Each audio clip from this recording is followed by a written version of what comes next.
Hello everyone. In this lecture, we will study the phases of a compiler, and this is the most important question of your compiler design.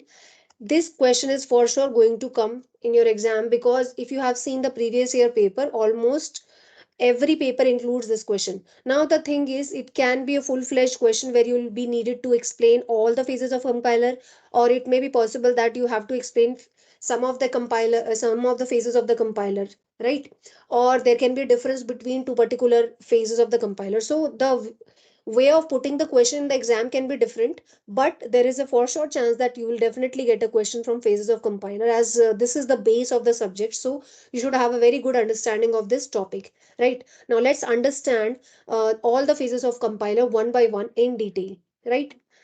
Now, if I talk about the phases of compiler, we have six phases of compiler. First is lexical analyzer, second is syntax analyzer, third is semantic analyzer, fourth is intermediate code generator, fifth is code optimizer, and sixth is code generator. So there are six phases, right? They are all the phases of the compiler are closely associated with your symbol table and error handler. Symbol table is the data structure where you need to store all the necessary information related to your compiler, and error handler is used for diagnosing the errors and also rectifying it, right? It is everything related to your errors are stored in this part. Now, what is the input of the complete compiler? The input to the complete compiler is your source program, right? That is written in a high level language. And what high level languages? Any of the high languages like C, C++, Python, or Java. So you will be writing your code in any of the high level language that you are going to input into the compiler. So these are the internal phases of the compiler. But if I simply write compiler at the place of these phases, it will be like you are inputting source program into the compiler, and the output is your target program, that is a low level language, right? So ये सब आप क्या कर सकते हो, एक block में put कर सकते हैं instead of showing the internal thing. तो this is actually showing the internal details of the compiler. Fine. So आप सबसे पहले क्या करेंगे, आपका जो कोड है उसको आपने किसी लैंग्वेज में लिखा और उसको इनपुट किया लेक्सिकल एनालाइजर में. तो लेक्सिकल एनालाइजर का इनपुट है आपका सोर्स प्रोग्राम जो हाई लेवल लैंग्वेज में लिखा है, और उसका आउटपुट है स्ट्रीम ऑफ टोकन्स, राइट? अभी हम सिर्फ ब्रीफली समझ रहे हैं कि इसके इनपुट आउटपुट क्या है हर फेज के, बट बाद में हम हर फेज को डिटेल में समझेंगे, ठीक है? तो अब जो नेक्स्ट सेकंड फेज है आपका, वो है सिंटेक्स एनालाइजर, जिसका इनपुट है स्ट्रीम ऑफ टोकन्स, और इस पर्टिकुलर फेज का जो आउटपुट है वो है सिंटेक्स ट्री, और we can also call it as parse tree. After this, the third phase of the compiler is semantic analyzer, whose input is the syntax tree or the parse tree, and the output is syntax directed tree, right? So this is a kind how it is different from the previous tree. Here, meaning is associated with the tree, right? The input to the fourth phase of the compiler, that is intermediate code generator, is syntax SDT, and the output is intermediate representation of the given code. और intermediate representation के लिए हमारे पास different techniques हैं. We have three address code, we have quadruples, triples, indirect triples, we also have postfix notation and all that, right? That we will study in detail in the coming videos. Output. Now output is intermediate representation of intermediate code generator, and this is the input to your code optimizer, right? And the output of the code optimizer is the optimized code. Fine. अब ये जो fifth phase of the compiler है code optimiser, ये optional phase है. All the remaining six out of remaining this six phases, all the phases are compulsory except the code optimizer phase, which is optional. Fine. And इसका जो ये optimized code है, this will be input to your code generator, and the output of your code generator will be a target machine code. Fine. That is a low level language that is basically written in assembly code or machine code. So this was a brief overview of all the phases of the compiler. अगर आपके exam में block diagram अगर आपको draw करने के लिए कहा जाएगा तो आपको ये जरूर ड्रॉ करना है, right? The six phases of the compiler.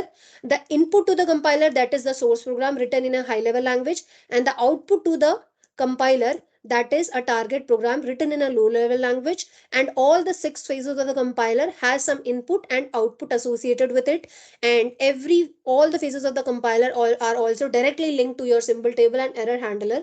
Symbol table is a place where we are going to store the information, and error handler is used for diagnosing the errors and error related issues. Now let's understand all the phases one by one. The first phase of the compiler is called as lexical analyzer or lexical analysis, or you can also call it as scanning. And another important term is tokenizer because it will generate a stream of tokens. That is why it is also called as tokenizer. So क्या करेगा ये phase हमारा? It will read the stream of characters from left to right. तो scanning का मतलब basically क्या होता है? हम किसी भी चीज को लेफ्ट टू राइट स्कैन करेंगे, ठीक है? तो आपने जो सोर्स कोड, जो आपने हाई लेवल लैंग्वेज में जो सोर्स कोड इनपुट किया था आपके कंपाइलर में, उसको ये will it will take it as a input, और इसका आउटपुट क्या जनरेट करेगा? ये एक स्ट्रीम ऑफ कैरेक्टर्स को जनरेट करेगा, ठीक है? और आपकी जो भी आपकी पर्टिकुलर एक्सप्रेशन दी हुई है उसको ये लेफ्ट टू राइट स्कैन करेगा. For each lexeme the lexical analyser produces as output a token of form. अभी किस तरह का how what is the output, how it is going to generate?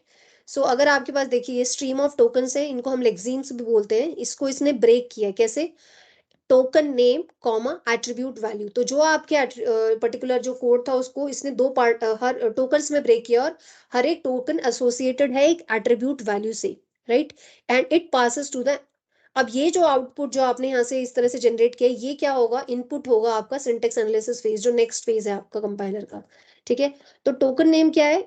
It is an abstract symbol that is used during syntax analysis. तो ये एक abstract representation है, abstract symbol है जो हम सिंटेक्स एनालिसिस फेज में यूज करेंगे, और इसके साथ अगर कोई भी एसोसिएटेड वैल्यू है तो वो हम अपने सिंबल टेबल में स्टोर कर देंगे, ठीक है?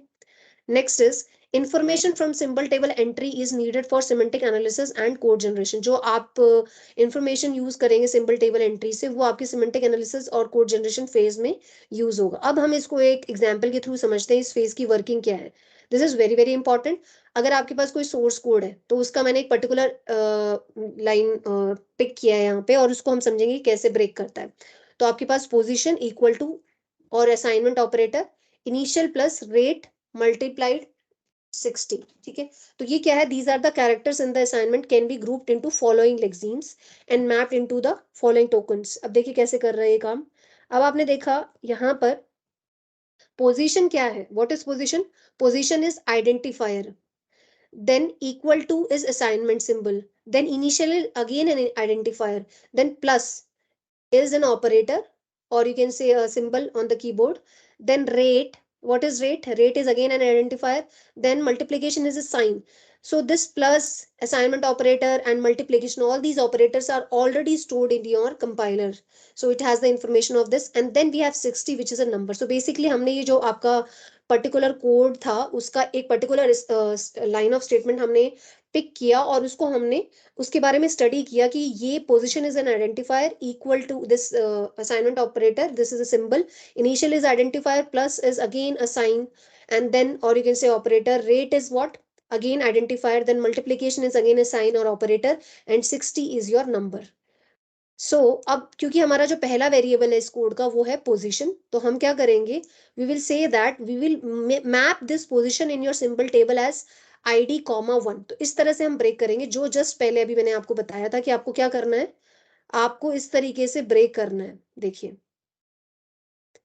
आपको token name comma attribute value में रिप्रेजेंट करना है. तो अभी मैंने क्या किया, ये जो आपका पहला आपका आइडेंटिफायर था उसको मैंने नेम दिया id कॉमा 1. इसी तरह से हम इनिशियल को कौन नेम देंगे? id comma 2, and then rate will be named as id 3. Okay, so all the identifiers will be named and will be stored in the symbol table. So one points to symbol table entry for position. So basically ये one क्या बता रहा है कि आपका ये जो first identifier है किस position पे stored है आपके symbol table में.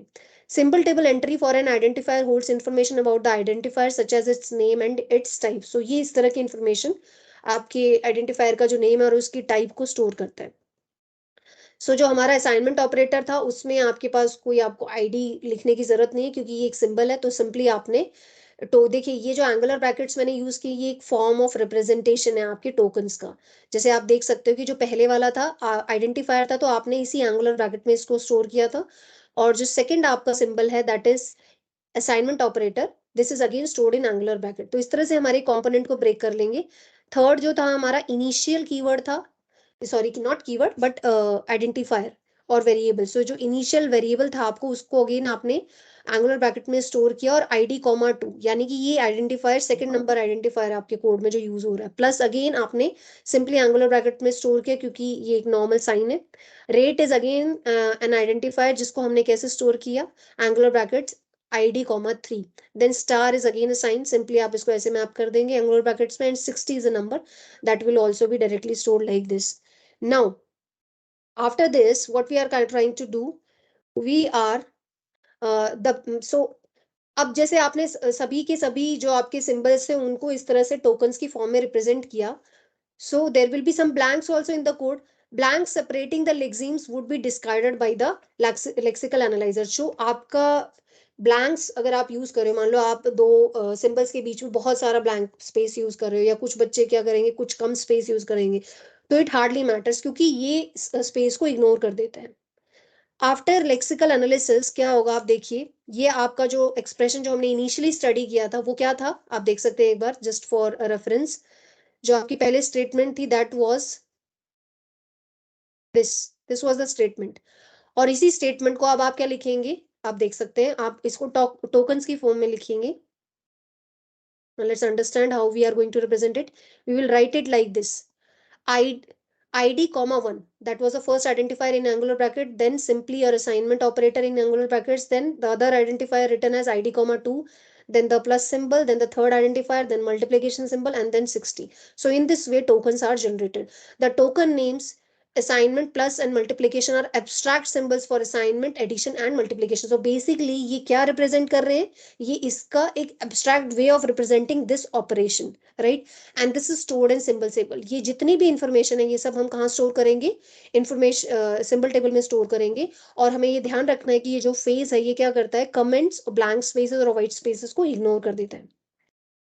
नाउ इस सिंटेक्स जो एनालिसिस फेज हमने पढ़ा है इसका इनपुट क्या था हमारा, लेक्सिकल एनालिसिस जो फेज हमने पढ़ा है, sorry second syntax analysis is the second phase.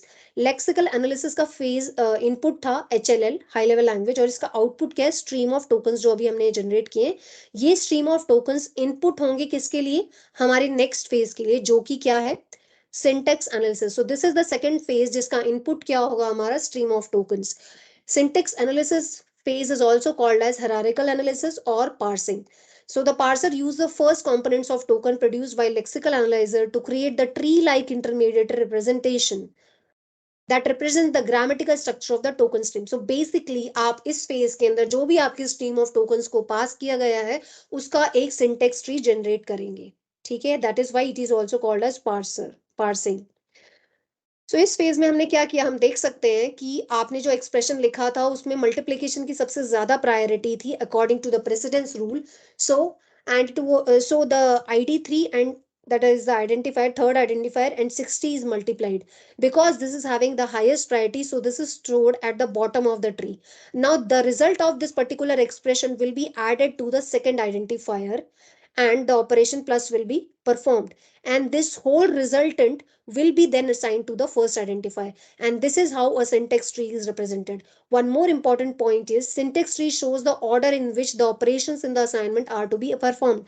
आपके syntax tree में ये आपको ये बताएगा कि कौन सा ऑपरेशन कब परफॉर्म होगा, और इसको समझने के लिए सिंपल तरीका ये है कि जो भी आपका ट्री है सिंटेक्स ट्री, उसमें जो सबसे बॉटम में होगा सबसे पहले वो ऑपरेशन परफॉर्म होगा। तो इस ट्री की अगर आप बात करते हैं तो आप देख सकते हैं सबसे नीचे क्या है, मल्टीप्लीकेशन है, उसके बाद प्लस है और उसके बाद असाइनमेंट, तो सबसे ज्यादा प्रायोरिटी इसकी है। और ये जब ऑपरेट होगा तो इससे कुछ रिजल्ट जनरेट होगा जो आईडी 2 के साथ ऐड हो जाएगा, और ये जो रिजल्ट है फिर ये फर्दर आईडी 1 में असाइन हो जाएगा, ठीक है?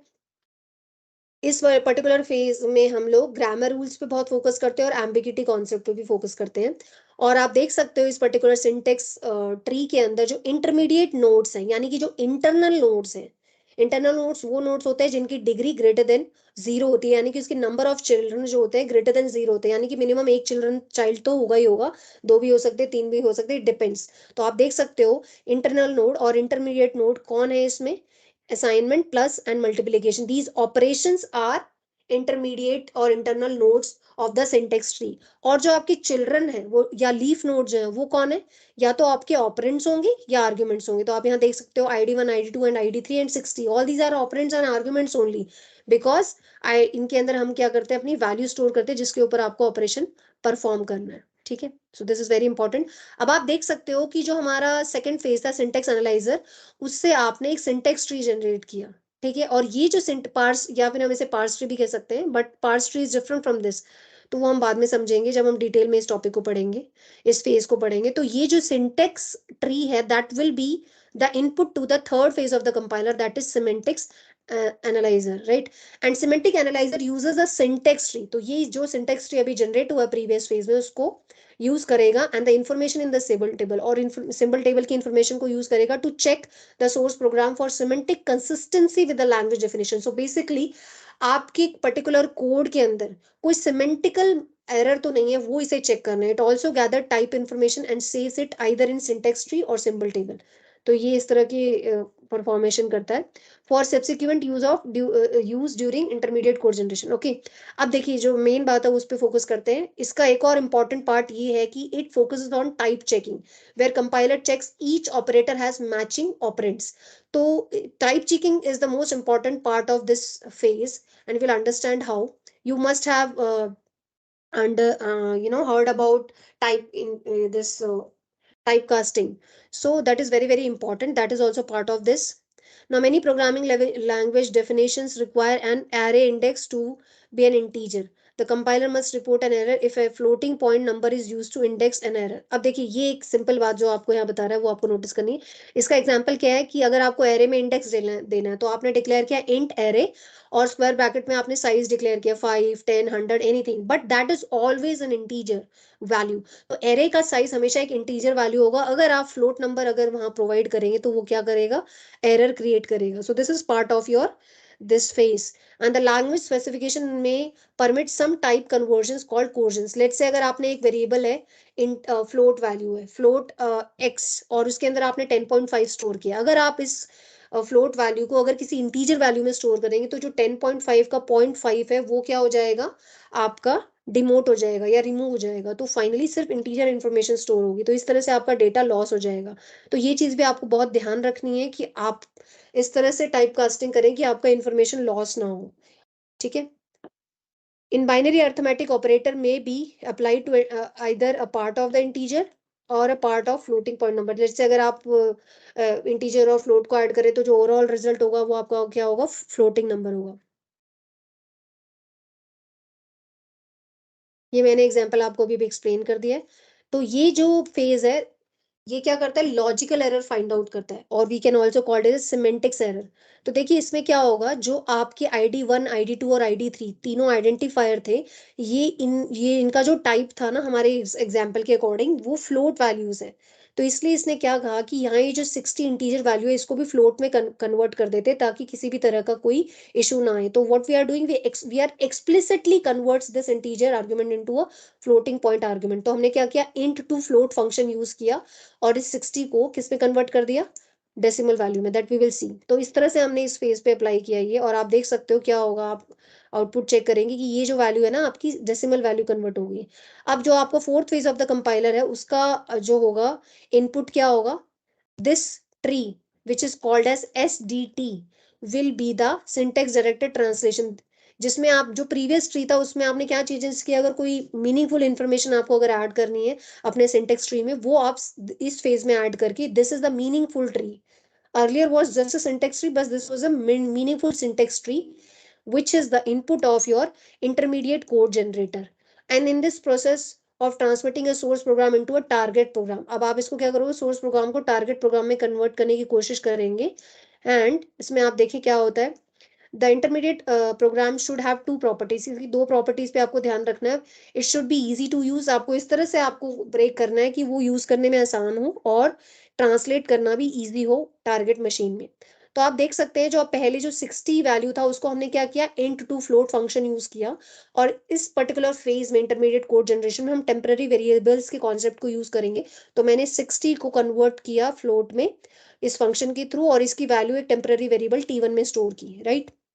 नाउ जो ये वैल्यू आएगी, अब ये वैल्यू होगी 60.0, तो 60.0 T1 में स्टोर्ड है जिसको मैंने ID3 के साथ मल्टीप्लाई किया अकॉर्डिंग टू द डायग्राम। ये आप देख सकते हो यहाँ पे जो ये है ये किस में स्टोर हो गया, T1 के अंदर, और ये T1 किसके साथ मल्टीप्लाई हुआ, IT3 के साथ।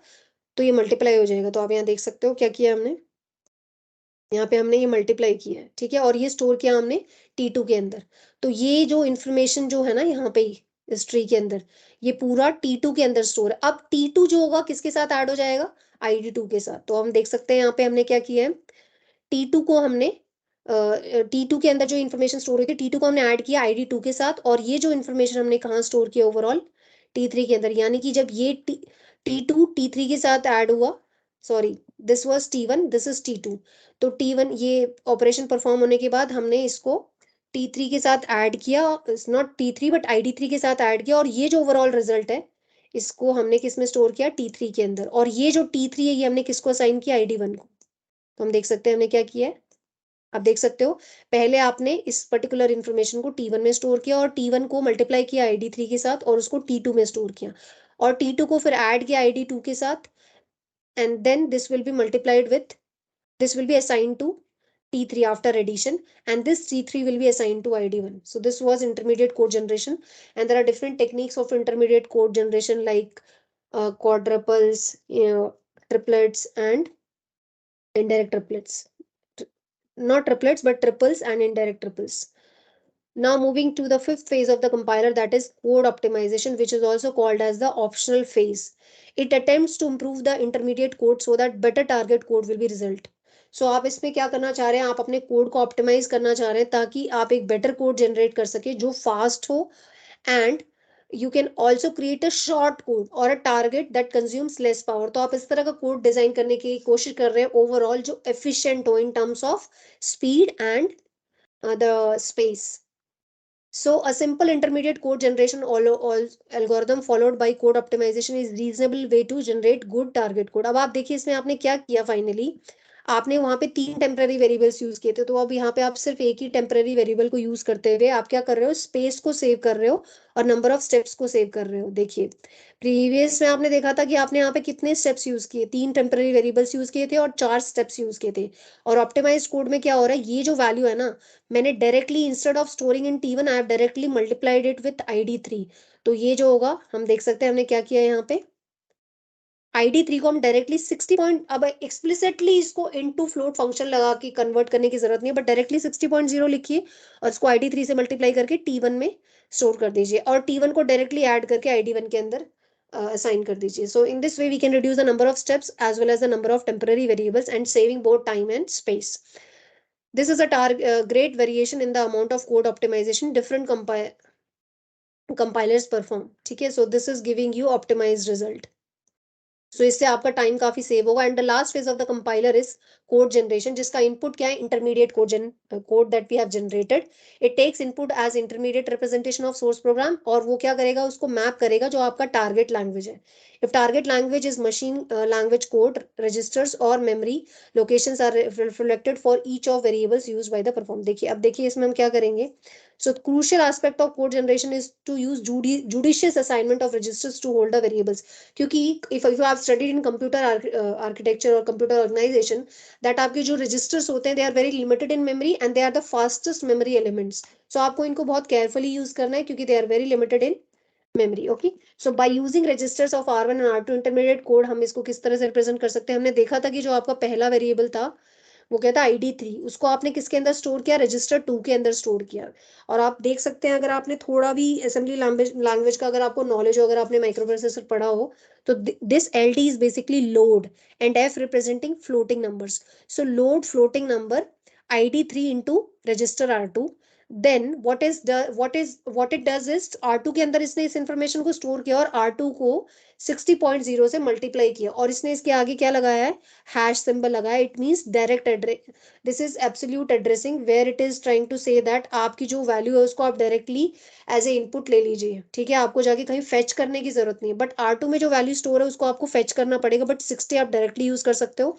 तो आपको क्या करना है, R2 के अंदर जो आपने आइडेंटिफायर थर्ड की वैल्यू स्टोर की थी उसको आप 60 के साथ मल्टीप्लाई करेंगे और फाइनली R2 के अंदर ही स्टोर कर देंगे. तो R2 को आप अपडेट कर देंगे विद द मल्टीप्लाइड रिजल्ट.